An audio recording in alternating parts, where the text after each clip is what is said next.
एषा संस्मरणात् पुंसं सद्य शुध्यन्ते वै गृहा किं पुनर्दर्शन स्पर्श पादशौचोष्णादिभिः। যে সময় পাণ্ডবরা কুরুক্ষেত্রের যুদ্ধে জয়লাভ করলেন, তো সেই কুরুক্ষেত্রের যুদ্ধে জয়লাভ করে এখন ধর্মরাজ হয়েছেন রাজা। ধর্মরাজ যুধিষ্ঠির এখন রাজা হয়েছেন। তো এর মধ্যে তো অনেক কিছুই ঘটেছে, ভগবান সেখানে ছিলেন পাণ্ডবদের সাথে। তো একদিন তো ভগবান চলে যাওয়ার জন্য পিসিমাকে বললেন, সবাইকে বললেন, অনেক দিন তো হয়ে গেছে, পাণ্ডবরা তো রাজা হয়ে গেছে, পিসিমা এবার আমাকে বিদায় দাও। তো ভগবান চলে যাওয়ার জন্য প্রস্তুত হয়েছেন। সেখানে ভগবান রথে গিয়ে এক চরণ দিয়েছেন, সেখানে পিসিমা গিয়ে উপস্থিত। পিসিমা কি করেছেন? ভগবানের চরণে গিয়ে পড়েছেন আজ। তো ভগবান বলছেন, এ কি পিসিমা, তুমি আজ আমার চরণে এভাবে কি জন্যে পড়লে? আমি তোমার ভাইপো, আমি তোমার চরণ ধরব, আমি তোমাকে প্রণাম করব, তুমি আমাকে কেন প্রণাম করেছো? তো সেখানে পিসিমা বললেন, দেখো তুমি আজ কোনো কথা বলো না, আমি যখনই ভেবেছি তোমাকে প্রণাম করব, কিন্তু তুমি এই মিষ্টি মিষ্টি কথা বলেছো, আর আমি সেই কথাতেই ভুলে গেছি। আমার তখন মনে হয়েছে তো আমার ভাইপো, একে আমি কি জন্যে প্রণাম করতে যাব? তো বলছেন, তোমার ওই সমস্ত কথায় আজ আমি ভুলছি না। তো পিসিমা গিয়ে ভগবানকে প্রণাম করেছেন। তো ভগবান বলছেন, বলো পিসিমা কি চাই? আমি তো চলে যাচ্ছি, তো আজ তুমি যা চাইবে আমি তাই দেব। তো পিসিমা সেখানে বলছেন, দেখো এতদিন আমাদের বিপদ ছিল, তুমি সাথে ছিলে, আজ আমার ছেলে রাজা হয়েছে, আমাদের আর কোনো দুঃখ নেই, এখন সুখই সুখ, আর কোনো দুঃখ নেই। তো দুঃখের দিনে তুমি পাশে ছিলে, আজ আমাদের সুখ হয়েছে, তুমি ছেড়ে চলে যাচ্ছ। তো তোমার কাছে আমার এই চাওয়া, আমাদের এতদিন যেমন দুঃখ ছিল এমন দুঃখ যেন আগামীতেও থাকে। বলছেন, আমাকে তুমি দুঃখ দাও। বলছেন, অমন সুখের মাথায় শিল পড়ুক, सुख की माथे सिल पड़े, जो हरि हृदय से जाए, बलिहारी वो दुख की पल पल नाम जपाए। বলছেন, অমন সুখের প্রয়োজন নেই, অমন সুখের মাথায় শিল পড়ুক। বলছেন, সেই দুঃখই ভালো যে দুঃখে ভগবানের নাম করতে পারবো, ভগবানকে মনে রাখতে পারবো, সেই দুঃখই ভালো, অমন সুখের আমার প্রয়োজন নেই। বলছেন, বিপদহ সন্তু ন শস্য তত্র তত্র জগৎ গুরু। পিসিমা এ কেমন কথা বলছো? এত দুঃখ ভোগ করেছো, তুমি এখনো সেই দুঃখ চাইছো? পিসিমা বলছে, দেখো তুমি এতদিন আমাদের দুঃখ ছিল, পাশে ছিলে, আজ আমার ছেলে রাজা হয়েছে, সেই জন্যে তুমি চলে যাচ্ছ। তো ভগবান বললেন, ঠিক আছে পিসিমা, আমি যাচ্ছি না, আরো কিছুদিন থেকে গেলেন। কারণ পিসিমা যা চেয়েছিল দেওয়ার ক্ষমতা প্রভুর নেই, কারণ তার কাছে আছে কি? সৎ, চিত, আনন্দ। এই তিনটি বিষয় তার কাছে আছে। সৎ মানে সত্য, চিত মানে চৈতন্য শক্তি, আর আনন্দ। তার কাছে দুঃখ নেই, সেই জন্য চরণ রথ থেকে নামিয়ে নিলেন। পিসিমা যাওয়া ক্যান্সেল, আমি যাব না। তো আরো কিছুদিন থেকে গেলেন। পরবর্তীতে একদিন বললেন, পিসিমা আর না, এবার আমাকে যেতে হবে, অনেক দিন হয়ে গেছে। আমার পরিবার তো তোমার পরিবারের মতো ছোট নয়, আমার পরিবারের কথা তো তুমি সব জানো, তো তারা কে কি করছে তার কোনো ঠিক নেই। তো পিসিমা এবার আমাকে বিদায় দাও। তো সবার কাছ থেকে তিনি বিদায় নিয়ে বেরিয়েছেন। তো সঙ্গে অর্জুন বললেন, প্রভু আমি তোমার সাথেই যাব। তো অর্জুন সাথে গেলেন। তো অর্জুন সাথে গিয়ে অনেক দিন হয়ে গেছে, অর্জুন আর কিছুতেই ফিরে আসছে না। এদিকে ধর্মরাজ বসে বসে ভাবতে শুরু করলেন, কি হলো, এতদিন হয়ে গেল, ভাই কেন ফিরে আসে না? তিনি নানান রকম চিন্তা করতে শুরু করেছেন, ভাই কেন ফিরে আসছে না? দ্বারিকাতে সব ঠিক আছে তো, ওখানে সবাই ভালো আছে তো? নানান রকম চিন্তা করছেন, আর এক এক দিন এক এক রকমের অমঙ্গলের চিহ্ন ওই দিনের বেলা শিয়ালের ডাক শোনা যাচ্ছে, দিনের বেলা পেঁচা দেখা যাচ্ছে, কাকের ডাক শুনতে পাচ্ছেন। এই সমস্ত দেখে তিনি খুব চিন্তিত হয়ে গেছেন, এ তো অমঙ্গলের চিহ্ন, তো এমন অমঙ্গলের দৃশ্য কেন দেখতে পাচ্ছি সম্মুখে, সবাই ঠিক আছে তো? তো এমন ভাবতে ভাবতে হঠাৎ একদিন অর্জুন দেখছেন যে অর্জুন আসছে দূর থেকে, কিন্তু সেই অর্জুনের সেই আগের সেই রূপ, সেই বেশভূষা কোনো কিছু নেই। অর্জুন পাগলের মতো হয়ে গেছে, অর্জুনের কাঁধে আর সেই গান্ডীব নেই। এই দেখেই ধর্মরাজ সিংহাসন থেকে নেমে দৌড়িয়েছেন, গিয়ে বলছেন, ভাই এ কি ভাই, কি হয়েছে তোমার? নানান রকম বিপদের আশঙ্কার কথা তিনি বললেন। বলতে বলতে যখন বলছেন, ভাই দ্বারিকাতে গোবিন্দ ভালো আছে তো, তার বংশধররা সবাই ভালো আছে তো? আর যেই বলেছেন অর্জুন মাথায় হাত দিয়ে সেখানে বসে পড়েই বলতে শুরু করেছে, বঞ্চিত মহারাজা হরিনাম বন্ধুরূপিণা এনমে পরিতম তেজ দেব বিস্মাপনম মহৎ। কি বলছেন? বঞ্চিত হম মহারাজা হরিনাম বন্ধুরূপিণা। বলছেন আমরা বঞ্চিত হয়েছি। বলছেন তিনি আমাদেরকে ঠকিয়েছে, সে আমাদের বন্ধু হয়ে এতদিন আমাদের সাথে ছিল, কিন্তু সে তো আমাদের বন্ধু না। বলছেন বঞ্চিত হম মহারাজা হরিনা বন্ধুরূপিণা, ভগবান আমাদের বন্ধু হয়ে আমাদের সাথে থেকেছে, আমরা তাকে চিনতে পারিনি, কিন্তু যখন তিনি চলে গেছেন অর্জুন তখন চিনতে পেরেছেন যে তিনি আমাদের সাধারণ কোনো সখা ছিলেন না, তিনি স্বয়ং ভগবান ছিলেন। তো আজ মাথায় হাত দিয়ে দাদাকে বলছেন, দাদা আমাদেরকে সে ঠকিয়ে চলে গেছে। আর এই কথা যেই অর্জুন বলেছে, কুন্তী দেবী শ্রবণ করা মাত্র সঙ্গে সঙ্গে সেখানে বসে পড়েছেন, সেখানে সমাধিস্থ হয়েই তিনি শরীর ত্যাগ করলেন। পরবর্তীতে পাণ্ডবগণ স্বর্গারোহণ করলেন পরীক্ষিতকে সিংহাসনে বসিয়ে।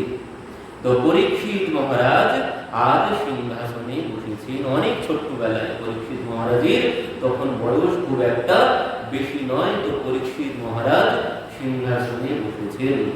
তো পরীক্ষিত মহারাজ সিংহাসনে বসে ভাবছেন যে আমার পূর্বপুরুষের রাজত্ব সীমা কেমন ছিল, কতদূর বিস্তৃত ছিল, তো একবার দেখতে যেতে হয়।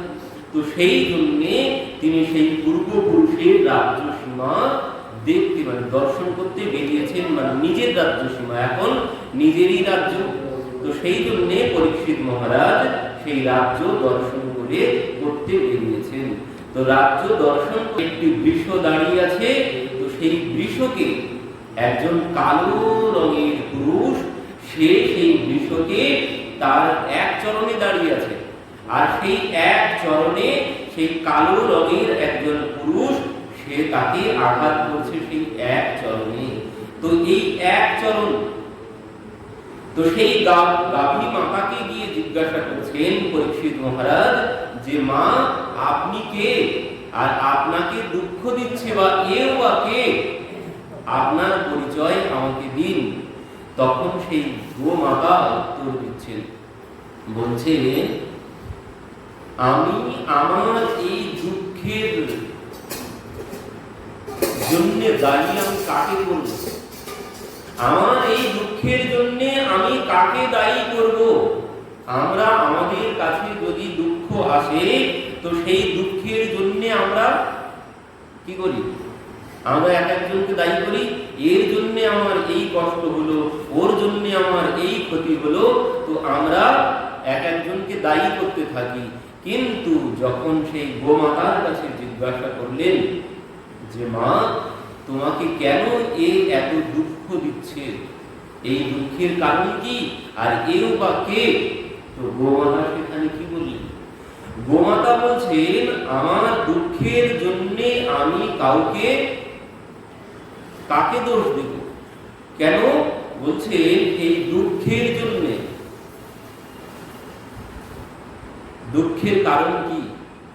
দুঃখের কারণ গোমাতা বলছে, কেউ বলে যে যা কিছু হচ্ছে সব নিজের কর্মফল। তাই তো বলি আমরা অনেকে বলি যা কিছু হচ্ছে সব নিজের কর্মফল। আবার কেউ কি বলে, আবার কেউ বলে গ্রহ দশা, আমার এখন গ্রহ খারাপ চলছে তাই এখন আমার এত দুঃসময়। আবার কেউ কেউ কি বলে, বলছেন যা কিছু হচ্ছে সব ভগবানের ইচ্ছাতেই হচ্ছে, তার ইচ্ছা বিনু একটা পাতাও খসে পড়তে পারে না, তো আমি দোষ কাকে দেব? এই কথা যখন বলেছেন গোমাতা, এই কথা শ্রবণ করেই পরীক্ষিত মহারাজ বলছেন, মা আমি বুঝে গেছি, আর বলতে হবে না। তুমি কে?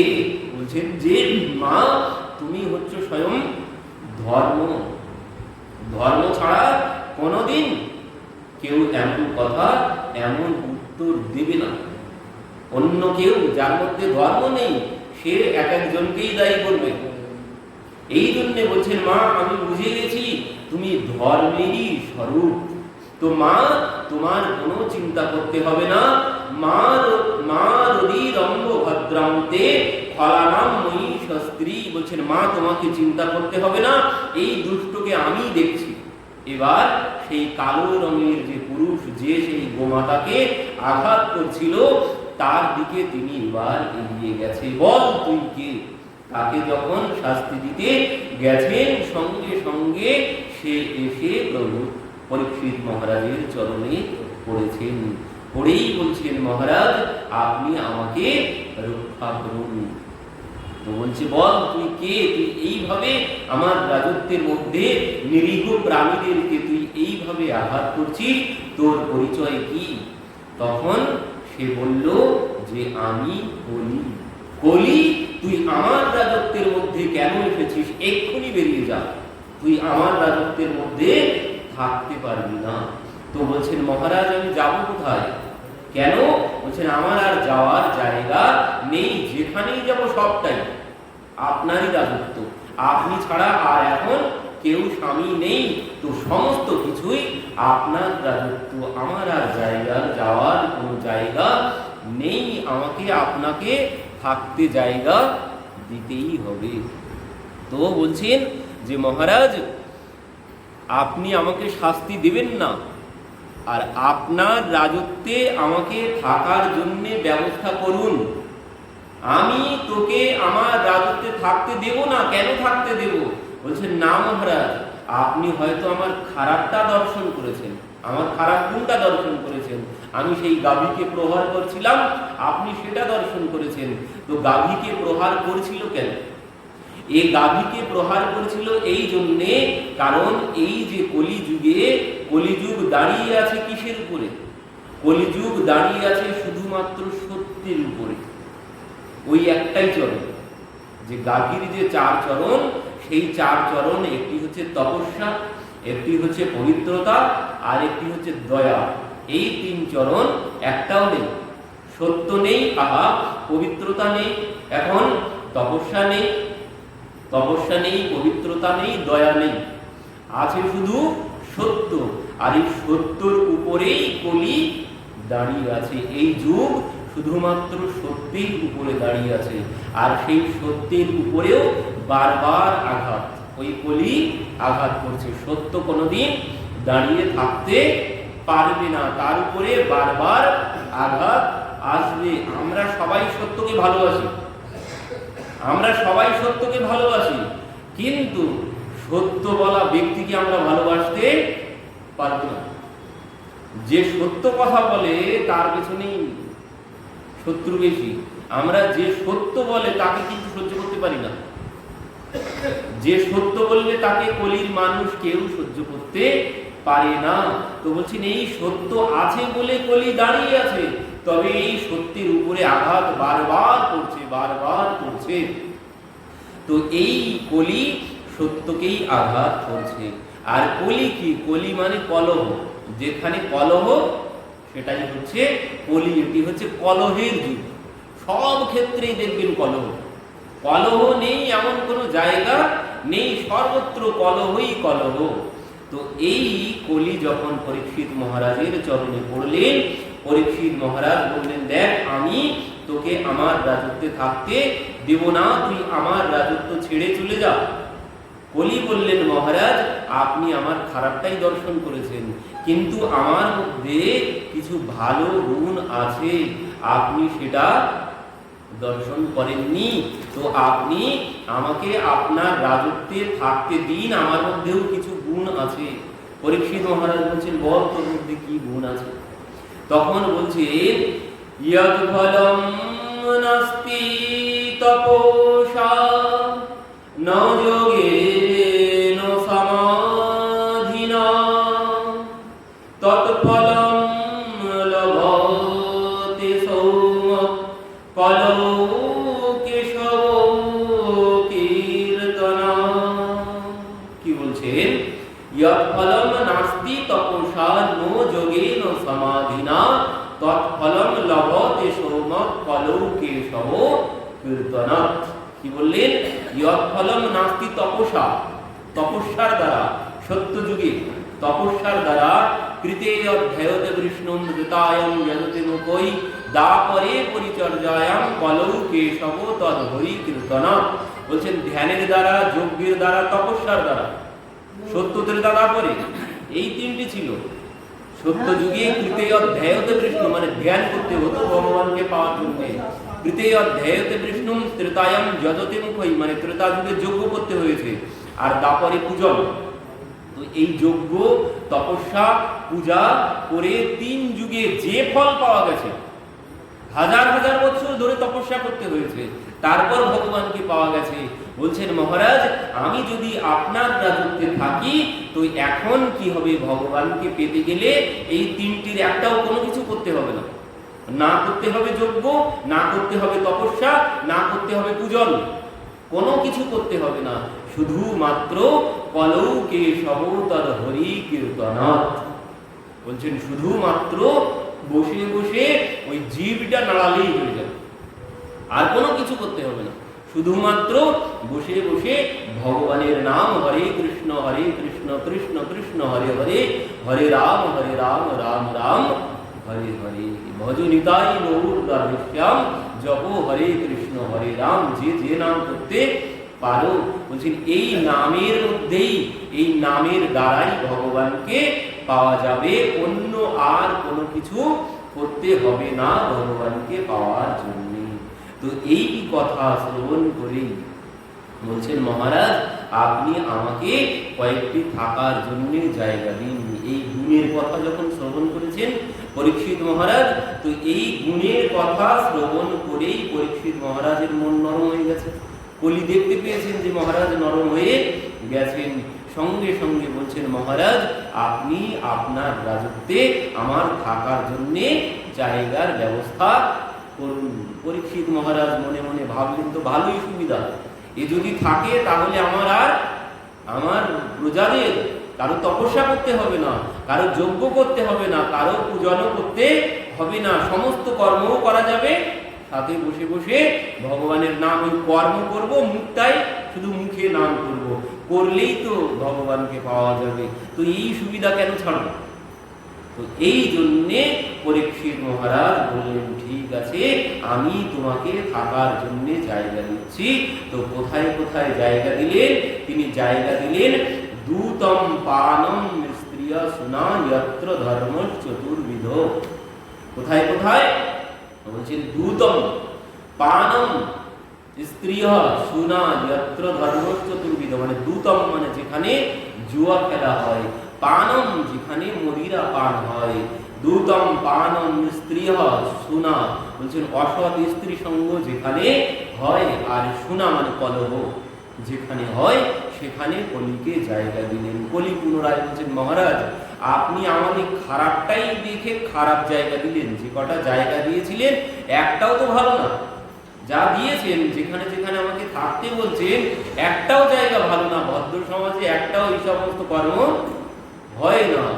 তো আপনি আমার জন্য একটা অন্তত ভালো জায়গার ব্যবস্থা করুন, ভদ্র সমাজে গিয়ে যাতে বলতে পারি তখন পরীক্ষিত মহারাজ পুনশ্চ যাচ মানায়, মানে পুনরায় বললেন, তাই বললেন ঠিক আছে, আমি তোমাকে স্বর্ণের মধ্যে জায়গা দিলাম। কোন স্বর্ণ?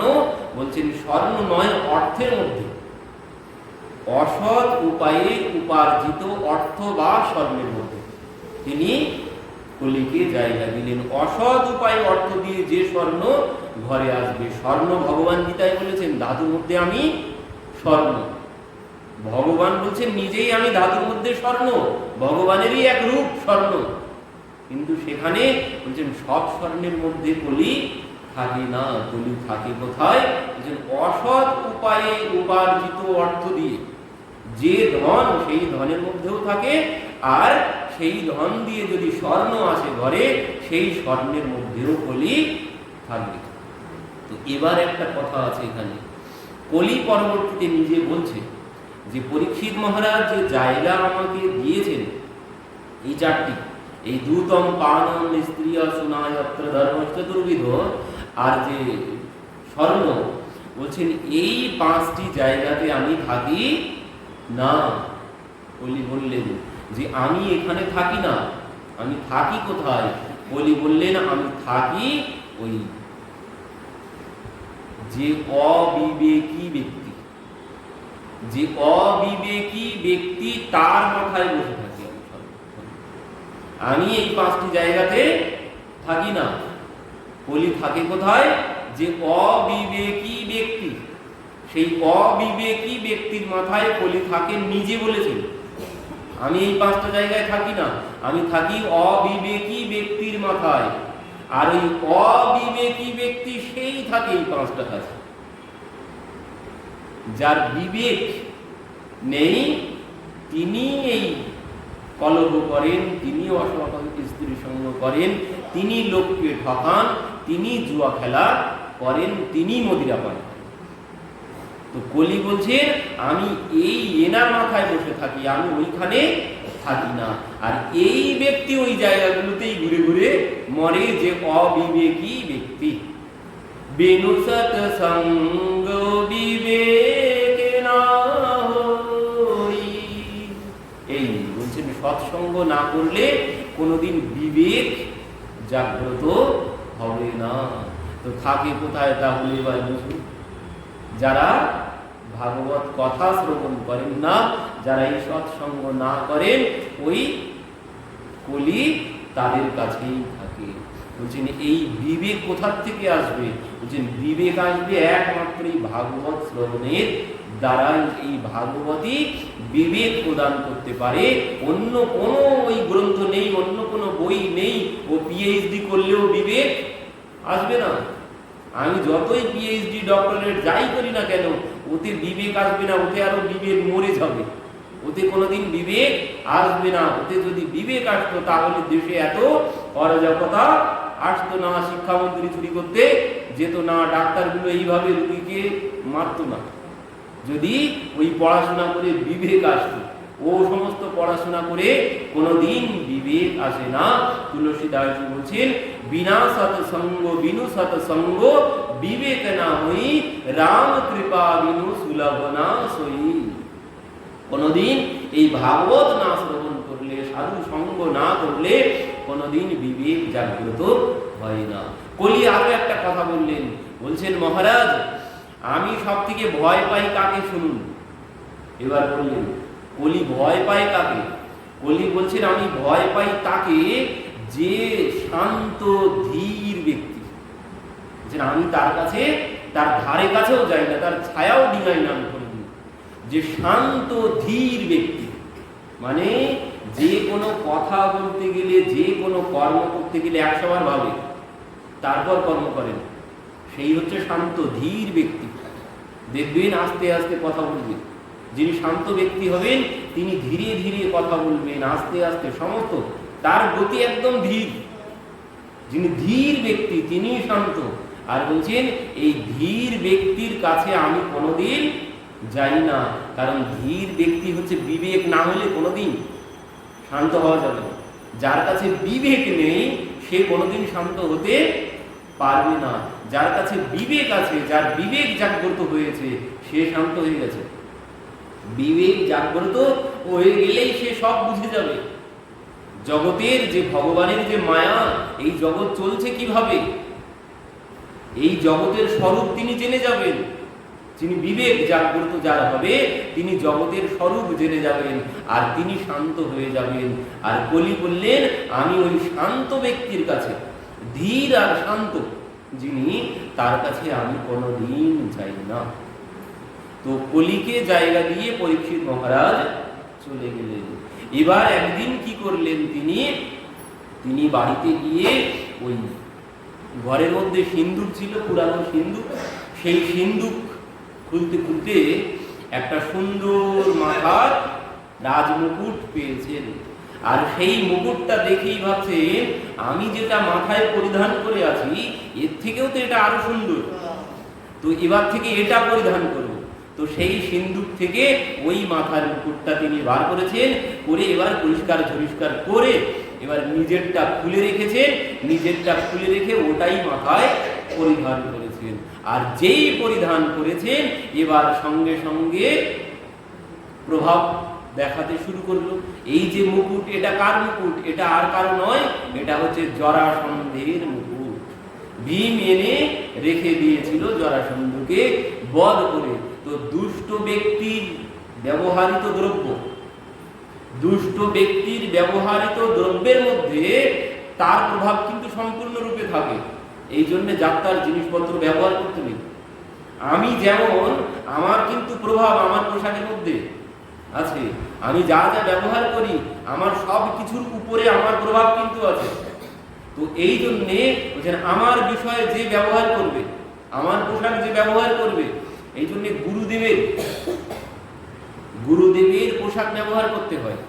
গুরুদেবের পোশাক তো গায়ে দেওয়া যায় না, তবুও গুরুদেবের পোশাক, গুরুদেবের ব্যবহৃত দ্রব্য কাছে রাখতে হয়। ওর স্পর্শে আমার ভিতর পরিবর্তন হবে। গুরুদেবের যেমন ভাবনা, গুরুদেবের ব্যবহৃত দ্রব্য আমি যদি ব্যবহার করি, আমার মধ্যে ওই ভাবনা আসবে। যেমন মহাপ্রভু সেই প্রতাপরুদ্রের পুত্রকে যখন নিজের উত্তরীয় দিলেন, এবার প্রতাপরুদ্রের পুত্র সেই উত্তরীয় গলায় দিয়ে তো নাচতে নাচতে বাড়িতে এসেছেন। এবার প্রতাপরুদ্র সেই উত্তরীয় যখন স্পর্শ করেছেন, সে তো প্রেমে পাগল হয়ে গেছে। আর মহাপ্রভুকে দর্শন না করে সে আর থাকতে পারছেন না, তার নাওয়া খাওয়া সব বন্ধ হয়ে গেছে। এতদিন তো বুঝছিল, দিন চলছিল, কিন্তু যেই মহাপ্রভুর উত্তরীয় স্পর্শ করেছে, আর মহাপ্রভুকে বিনা আর এক মুহূর্ত তার চলছে না।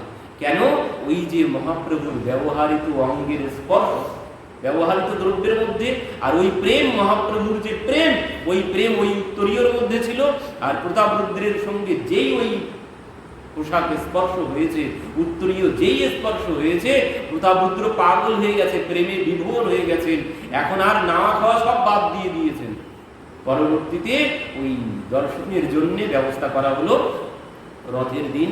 সেই গোপী গীতের শ্লোক গাইতে গাইতে তিনি গেলেন, মহাপ্রভু জড়িয়ে ধরলেন তখন। তো এই ব্যবহৃত দ্রব্যের মধ্যে যে যেমন তার প্রভাব তার দ্রব্যের মধ্যে থাকে। তো এবার জরাসন্ধের মুকুট যখন পরীক্ষিত মহারাজ পরিধান করেছেন, এনার মন পরিবর্তন হয়ে গেছে। ইনি ভাবতে শুরু করেছেন, আমি কেমন রাজা, আমি রাজা, আমি এখনো কোনোদিন ওই মৃগয়া করতে গেলাম না, হরিণ শিকার করতে গেলাম না, আমি কেমন ধরনের রাজা। এবার এই ভেবেই তিনি একদিন বেরিয়ে পড়েছেন মৃগয়া করতে, হরিণ শিকার করতে। হরিণ শিকার করতে যখন বেরিয়েছেন, বেরিয়ে ওই বনের মধ্যে হরিণ তো একটাও শিকার করা হয়নি, হরিণের পিছনে ছুটতে ছুটতে পিপাসায় মুখটা ফেটে যাচ্ছে। তখন পাশে দেখলেন একটি আশ্রম, আর সেই আশ্রমের মধ্যে গিয়ে আশ্রমের সম্মুখে সেখানে দাঁড়িয়ে ডাক দিলেন, কেউ তো আসলো না। তো ইনি ডেকে ডেকে যখন কেউ এলো না, এবার ঘোড়ার পিঠ থেকে নেমেছে, আমি রাজা, আমি এত ডাকছি, কেউ আমাকে এক গ্লাস জল দিতে এলো না। তো এবার তিনি ঘোড়ার থেকে নেমেছেন, নেমে ভিতরে প্রবেশ করেছেন কুটিয়ার। এবার কুটিয়ার ভিতরে যেই প্রবেশ করেছেন, সেখানে গিয়ে দেখলেন কি শ্রমিক ঋষি ধ্যানমগ্ন অবস্থায় বসে আছে। কিন্তু ওনার তো বুদ্ধি মলিন হয়ে গেছে এখন। তো ওই দুষ্টের প্রভাবের জন্যে এখন আর সেই শুদ্ধ বুদ্ধি এনার মধ্যে নেই। ইনি কি ভাবতে শুরু করলেন, ইনি ভাবছেন এ হয়তো আমাকে জল দেবে না, সেই জন্যে চোখ বন্ধ করে এইভাবে বসে আছে।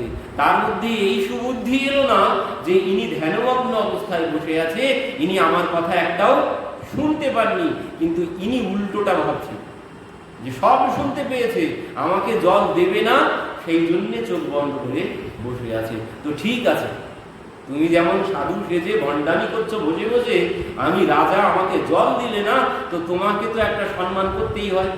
তো কি করলেন, পাশে পড়েছিল মৃত সর্প, সেই মৃত সর্প এনে ওনার গলায় জড়িয়ে দিলেন।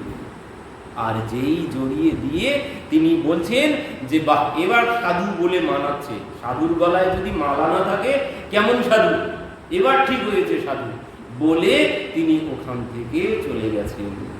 এবার এই যে শমিক ঋষির পুত্র শৃঙ্গী, শৃঙ্গীর বন্ধু বান্ধব, শৃঙ্গী সেখানে ছিলেন না তখন, তার বন্ধু বান্ধব দেখলেন যে এই অবস্থা, তো এই দেখেই তার বন্ধুকে বলতে গেলেন। শৃঙ্গীকে যখন বলতে গিয়েছেন, শৃঙ্গী এই কথা শ্রবণ করেছেন যে আমার পিতার গলায় পরীক্ষিত মহারাজ মৃত সর্প জড়িয়ে দিয়ে গেছেন। এই কথা শ্রবণ করেই শৃঙ্গী তখন ওই স্নান করছিলেন কৌশিকী নদীতে, স্নান করে ফিরে আসছিলেন তিনি। আর এই সময় যেই এই সংবাদ শ্রবণ করলেন, সঙ্গে সঙ্গে তিনি কি করেছেন, পুনরায় কৌশিকী নদীতে গিয়েছেন। নদীতে নেমে নদীর জল হাতে নিয়েছেন, হাতে নিয়েই বলছেন কৌশিক্যা অপস্পৃশ্য বাঘ বজ্রম বিশেষর্যঃ।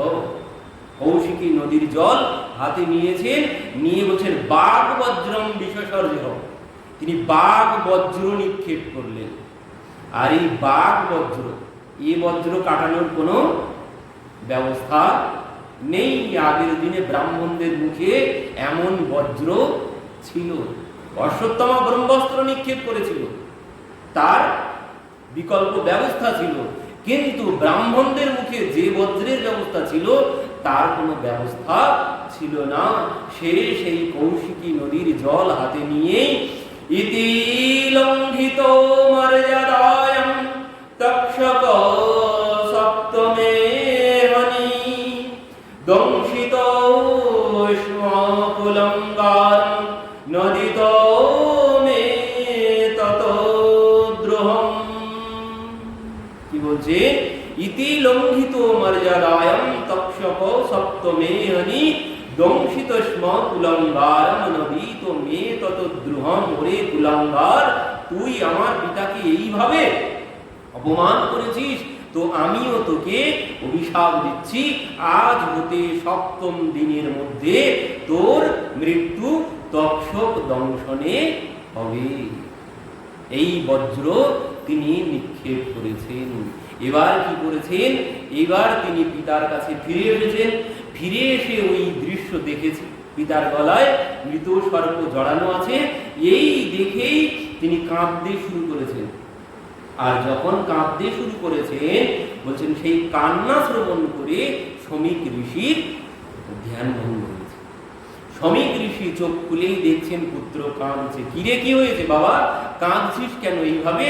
তো বলছে বাবা, ওই দেখো তোমার গলায় কি দেখো।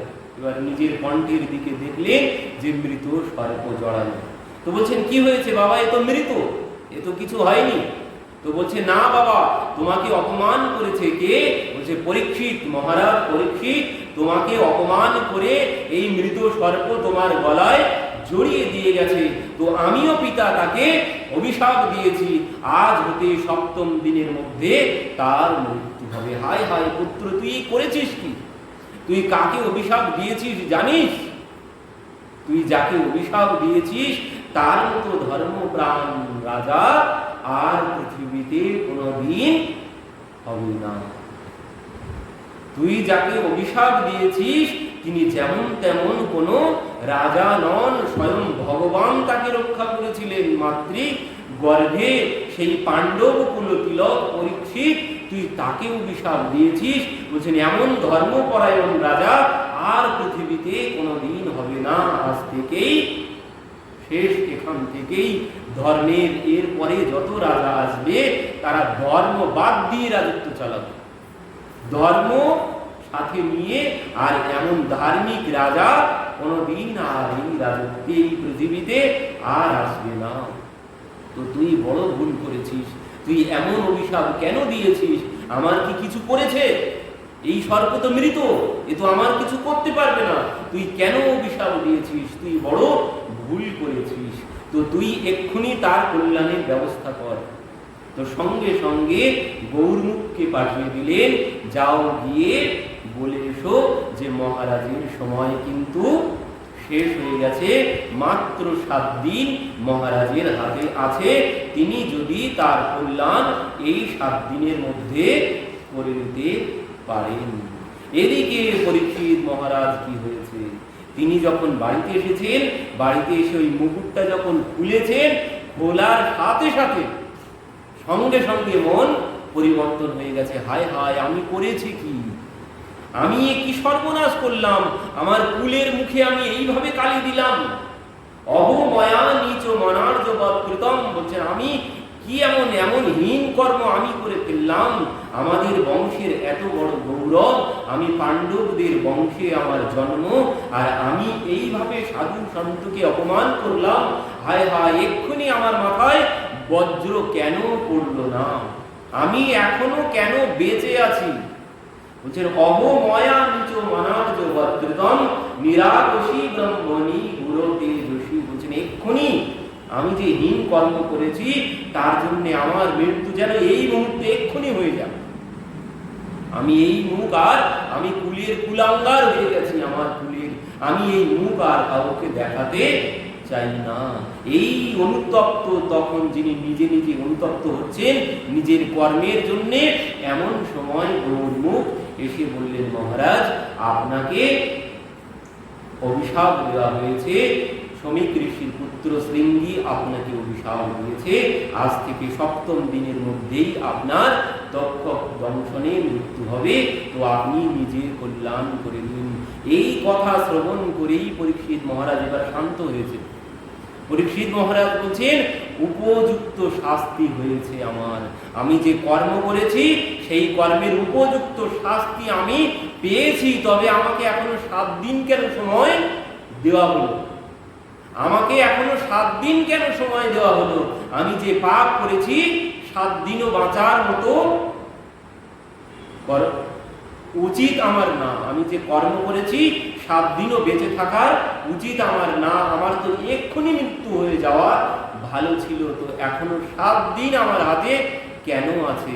তো ভাবলেন 7 দিন যখন আছে, তো সেই 7 দিনেই আমি নিজের কল্যাণ করব। এই রাজত্ব, এই সিংহাসন আমি আর কিছুই এখানে আর বসবো না। তো তিনি রাজত্ব ত্যাগ করলেন। পরীক্ষিত মহারাজের 4 পুত্র, 4 পুত্রের মধ্যে জন্মেঞ্জয় হচ্ছে বড়। তো সেই জন্মেঞ্জয়কে তিনি রাজত্ব, জন্মেঞ্জয়ের হাতে রাজত্ব অর্পণ করলেন, করে তিনি চলে গেলেন গঙ্গার তীরে সুক্তাল নামক স্থানে। তো সেখানে গিয়ে গঙ্গার তীরে যখন গিয়ে বসেছেন, ইনি একজন মহারাজ। তো এবার এনার এই যে ব্রহ্ম সাপ হয়েছে, তো ইনি এবার নিজের কল্যাণের জন্য, ইনি একজন মহারাজ, তো ইনি তো বড় বড় সাধু সন্ত তাদেরকে ডাকতে পারতেন, লোকজনদেরকে পাঠিয়ে দিতে পারতেন যে যাও ডেকে নিয়ে এসো সাধু সন্তদের, আমার এই অবস্থা, আমার মাত্র 7 দিন পরমায়ু, তো আমার এখন করণীয় কর্তব্য কি তাদের কাছে আমি শুনবো। কিন্তু কাউকে তিনি কোনো কিছু বললেন না, কাউকে কোনো কিছু জানালেন না, চুপচাপ তিনি বেরিয়ে পড়লেন, বেরিয়ে গঙ্গার তীরে গিয়ে বসে গেলেন। এবার তিনি যখন গঙ্গার তীরে গিয়ে বসছেন, কি হয়েছে, সেখানে সমস্ত ঋষি মহর্ষি যারা ধ্যানভগ্ন অবস্থায় ছিল তাদেরও ধ্যান ভঙ্গ হয়ে গেছে, তারাও সবাই ছুটতে ছুটতে এনার কাছেই আসছেন এনাকে শেষবারের মতো দর্শন করার জন্য। তো সেখানে বলছেন বড় বড় অত্তিরি, অঙ্গিরা, সমস্ত ঋষি, চবন আদি সমস্ত ঋষি, এমনকি ব্যাসদেবজি, অরিষ্টনেমি, ভৃগু, সবাই সেখানে এসেছেন এনাকে দর্শন করার জন্য। সবার কাছে গিয়ে তিনি জিজ্ঞাসা করছেন, তো আমার তো মাত্র 7 দিন পরবায়ু, তো এখন আমার করণীয় কর্তব্য কি? আমি এখন কি করব যাতে আমার নিজের কল্যাণ হয় এই 7 দিনের মধ্যে? তো কেউ কোনো কিছু বলতে পারলেন না। তখন কেউ যখন কিছু বলতে পারছেন না, তিনিও খুব চিন্তিত যে এখন আমি করব কি, এই 7 দিনের মধ্যে আমার এখন করণীয় কর্তব্য কি? সঙ্গে সঙ্গে সেখানে কি হলো, তত্রা ভগবদ ভগবান ব্যাসপুত্র যদৃক্ষয়াগমটমাননাপেক্ষ আলক্ষ্যলিঙ্গ নিজলাভতুষ্ট বৃতশ্চ বালৈরবধূত বেশ। সেখানে তত্রা ভগবদ ভগবান ব্যাসপুত্র কে এলেন? বলছেন সেখানে আর কেউ আসেননি, তত্রা ভগবদ ভগবান ব্যাসপুত্র, সেখানে আর কেউ আসেননি, স্বয়ং ভগবান ব্যাসপুত্র রূপে উপস্থিত হয়েছে ওনার কল্যাণের জন্য। তো বলছেন এই পাত্রতা না থাকলে কোনোদিন সম্ভব? এই পাত্রতা না থাকলে কোনোদিন সম্ভব নয়। বলছেন ও ডাকতে হবে না কাউকে, তোমার যদি পাত্রতা থাকে তো তোমার কৃপা এমনিতেই হয়ে যাবে। সাধু সন্তের কৃপা পেতে গেলে বলছেন খুঁজে পাওয়া যাবে না। সাধু সন্তের কৃপা পেতে গেলে নিজের পাত্রতা বাড়াতে হবে। নিজের পাত্রতা যদি থাকে তো এমনিতেই কৃপা আমি লাভ করে যাব। কখন কোন ভাবে যে কৃপা হবে কোনো কিছু বলার নেই। তো কি বলছেন এখানে, তত্রা ভগবদ ভগবান ব্যাসপুত্র, সেখানে আর কেউ আসেননি, স্বয়ং ভগবান ব্যাসপুত্র রূপে এসে উপস্থিত হয়েছেন। ভগবান যে ওই হাতে বাঁশি নিয়ে আসবেন এমন কোনো কথা নেই। বলছেন অনেক রূপ ও রূপায়, বলছেন যে কোনো রূপে, তিনি যে কোনো রূপে যখন তখন আসতে পারেন। চেনাটাই হচ্ছে সব থেকে বড় কঠিন। কত ভাবে ভগবান এসেছে এই কলিযুগে। সেই আমরা শ্রবণ করছিলাম কয়েকদিন আগে তুলসীদাসজির কাছে, রাম লক্ষ্মণ 2 জন এসেছে। তুলসীদাসজি প্রত্যহ তাদের কপালে চন্দন দিচ্ছেন, কিন্তু কোনোদিন চিনতে পারছেন না। একদিন হনুমান এসে বললেন যে আপনার কাছে তো প্রত্যহ আমার প্রভু আসে। তুলসীদাস বলছেন সে কি, প্রভু আমার কাছে প্রত্যহ আসে? হ্যাঁ বলছেন প্রত্যহ আসে, আপনার হাতেই চন্দন মেখে তারা চলে যায়, আপনি তাদেরকে চিনতে পারেননি। এবার কি হয়েছে, একদিন তিনি এবার খুব ওই সবাইকে চন্দন দিচ্ছে আর ভাবছেন কে আমার প্রভু, কে আমার প্রভু, কিন্তু তাতেও তিনি চিনতে পারলেন না। হনুমানজি বলছেন আপনি যাকে এখন চন্দন দিচ্ছেন সে আর কেউ না, আমার প্রভু রাম আর লক্ষ্মণজি। এই দেখেই তুলসীদাসজি অচৈতন্য হয়ে গেছে। হনুমানজি যেই বলেছেন এখন যার কপালে আপনি চন্দন দিচ্ছেন সে আর কেউ না, আমার প্রভু রাম আর লক্ষ্মণ, সঙ্গে সঙ্গে সেখানে অচৈতন্য হয়ে জ্ঞান হারিয়ে ফেলেছেন তুলসীদাসজি। বলছেন ভগবান যে কোনো ভাবে এই কলিযুগে সেই ত্রিলোচন সেনের কাছে 13 মাস অন্তর্যামী রূপে বাড়ির কাজ করে গেছে, চাকরের কাজ করেছে। 13 মাস অন্তর্যামী সেজে সেই ধন্যা ভক্তের গমক্ষেত পাহারা দিয়েছেন। এই কলিযুগের কথা। তো ভগবান কোন রূপে কখন আসবে কিছুই বলার নেই। তিনি যে কোনো ভাবে যখন তখন আসতে পারে। তিনি যে ওই হাতে বাঁশি নিয়ে আসবে এমন কোনো কথা নেই। তিনি কিন্তু প্যান্ট শার্ট পরেও আসতে পারেন, তার কোনো কিছু অসাধ্য নেই। তিনি যে কোনো ভাবে আসতে পারেন আমার সম্মুখে, কিন্তু আমার যদি পাত্রতা না থাকে আমি তাকে চিনে নিতে পারবো না। তো এখানে কে এসেছেন বলছেন কেউ না, তত্রা ভগবদ ভগবান ব্যাসপুত্র, ভগবানই এসেছেন ব্যাসপুত্র রূপে। তো পরবর্তীতে এবার সেখানে বলছেন আলক্ষ্য লিঙ্গ নিজ লাভ তুষ্ট, বলছেন তিনি নিজেতেই নিজে তুষ্ট। আলক্ষ্য লিঙ্গ, তার কোনো কিছু লিঙ্গ ভেদ নেই। তার কাছে কি শিয়ারামময় সব জগ জানি করহু প্রণাম জরি যুগ পানি। জগতে তিনি নারী পুরুষ কোনো কিছু দর্শন করেন না। তার কাছে কি জগৎ শিয়ারামময় ছাড়া অন্য কোনো কিছু তিনি দর্শন করেন না। আর কি বলছেন দিগম্বর ভাবে তিনি এসেছেন। আর কিভাবে বলছেন বৃতস্ব বালই অবধূত বেশ, এই অবধূত বেশ দর্শন করে ওই ছোট্ট ছোট্ট বালকরা, কেউ যদি অবধূত ভাবে রাস্তা দিয়ে যায় কি হবে, ছোট্ট ছোট্ট 7-8 বছরের বালক কি করবে, পেছন পেছন পাগল পাগল বলে চলতে থাকবে। তো কেউ ঢিলও মারছে, কিন্তু তার কোনো দিকে কোনো ভ্রুক্ষেপ নেই, নিজ লাভ তুষ্ট, সে নিজে নিজেতেই মগ্ন, কোনো দিকে তার কোনো ভ্রুক্ষেপ নেই, তিনি চলতে শুরু করেছেন। বয়স তখন কত ছিল? 8 বর্ষ সুকুমার পার। বলছেন 8 বর্ষ, 8 মানে কি? 2টি 8 বছর বয়স। 8 বর্ষ সুকুমার মানে 16 বছর বয়স। সুকুমার তখন সুখদেবজি, অথচ তিনি দিগম্বর, কোনো পরিধানে কোনো পোশাক নেই। তো সুখদেবজিকে এখানে বলা হয়েছে কি 8 বর্ষ ভাগ করে 16 বর্ষ বলা যেত একসাথে, 16 বর্ষ বলা যেত একসাথে, না বলে বলছে 2টি 8 বছর এনার বয়স। কোনো মানে হয় যে 2টি 8 বছর এনার বয়স একসাথে 16 বছর বলা যেত? কিন্তু বলেননি। কেন বলেননি? বলছেন এই জন্যে বলেননি, একটা 16 বছরের বালক, 16 বছর বয়সে তার মধ্যে কি থাকে? তার মধ্যে সব কিছু থাকে, কাম, ক্রোধ, লোভ, মোহ, মদ, মাৎসর্য সব থাকে। কিন্তু 8 বছরের বালকের মধ্যে থাকে কোনো কাম, ক্রোধ, লোভ, মোহ কোনো কিছু থাকে না। এই জন্যে বলেছে ওই 8 বছরের বালকের মতো। 16 বছর হয়তো বয়স, কিন্তু ভেঙে ভেঙে দিয়েছেন তিনি। বলছেন 2টি 8 বছর তার বয়স, 8 বছরের বালকের মতো, তার মধ্যে কোনো কাম, ক্রোধ কোনো কিছু নেই। তো তিনি যখন এসেছে, এবার সুখদেবজি পরীক্ষিত মহারাজ উঠে গেছেন, উঠে গিয়ে ওনাকে প্রণাম করেছেন, ওনার চরণ ধৌত করেছেন, ওনার পূজা করেছেন।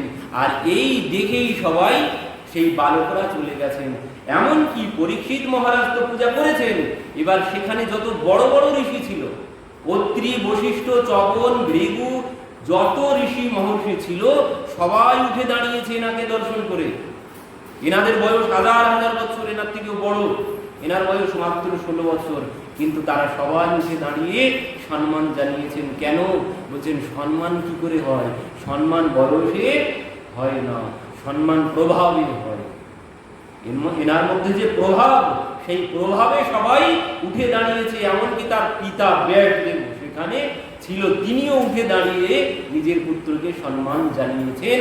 পরীক্ষিত মহারাজ উঠে গিয়েই প্রণাম জানিয়েছেন, জানিয়েই বলছেন এষাম সংস্মরণাৎ পুংসাং সদ্য শুদ্ধ্যন্তি বৈ গৃহ কিং পুনর্দর্শন স্পর্শ পাদ শৌচোষণাদিভি।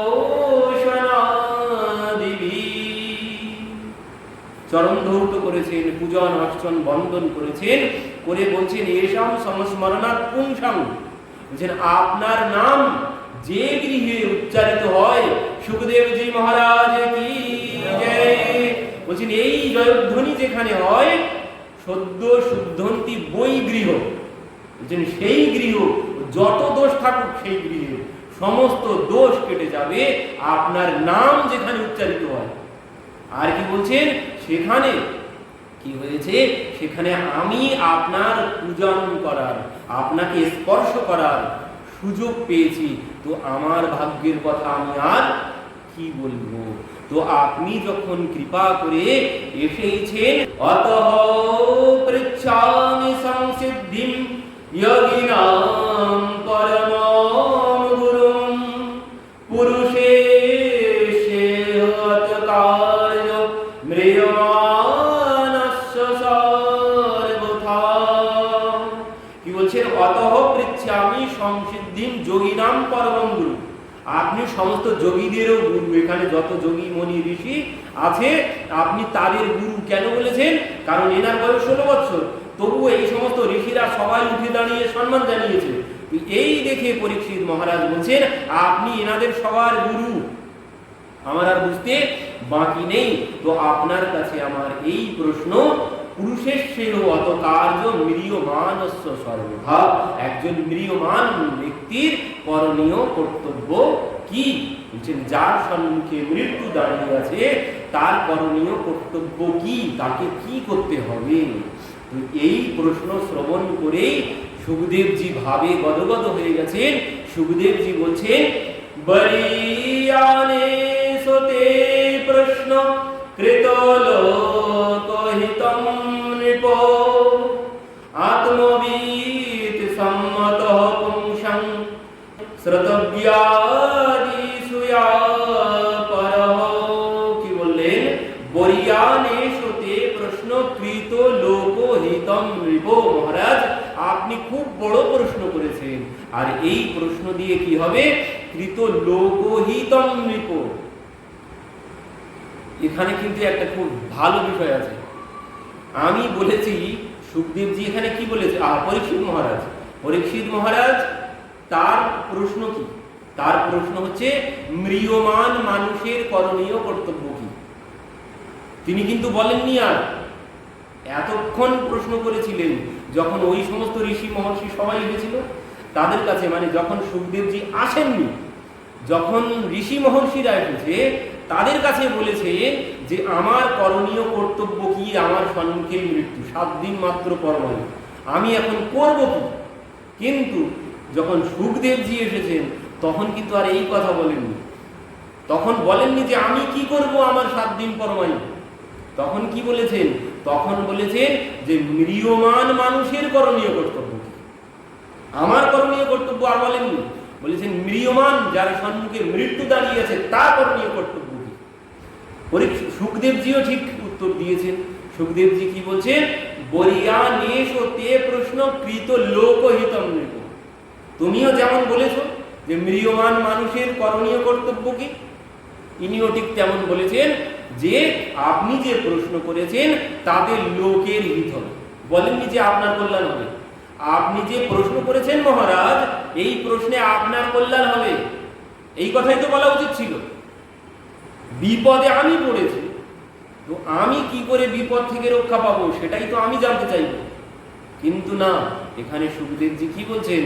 আপনি যে প্রশ্ন করেছেন এতে জগতের কল্যাণ হবে, আপনার কল্যাণ হবে, একবারও বলেননি। কেন বলেননি? এর মধ্যেও রহস্য আছে। কেন বললেননি যে আপনি যে প্রশ্ন করেছেন সেই প্রশ্নে আপনার কল্যাণ হয়ে যাবে, এমন বলতে পারতেন, কিন্তু বলেননি। বলছেন আপনি যে প্রশ্ন করেছেন তাতে লোকহিতম নৃপ, মানে জগতের কল্যাণ হবে। কেন? কারণ এনার কল্যাণ হতে আর বাকি নেই। পরীক্ষিত মহারাজের কল্যাণ হতে আর বাকি আছে? তত্রা ভগবান ব্যাসপুত্র আগে বলেছেন না? সেখানে কে এসেছে? স্বয়ং ভগবানই ব্যাসপুত্র রূপে এসেছেন। তাহলে ভগবান যখন আমার সম্মুখে এসেই গেছে, তো আমার আর কি কল্যাণ? এই জন্য তিনিও বলেননি যে আমার 7 দিন পরমায়ু, আমার কল্যাণ হবে কি করে বলুন। সুখদেবজিও বলেননি যে আপনার এতে কল্যাণ হবে, সেটাও বলেননি। বলেছেন জগতের কল্যাণ হবে আপনার এই প্রশ্নে।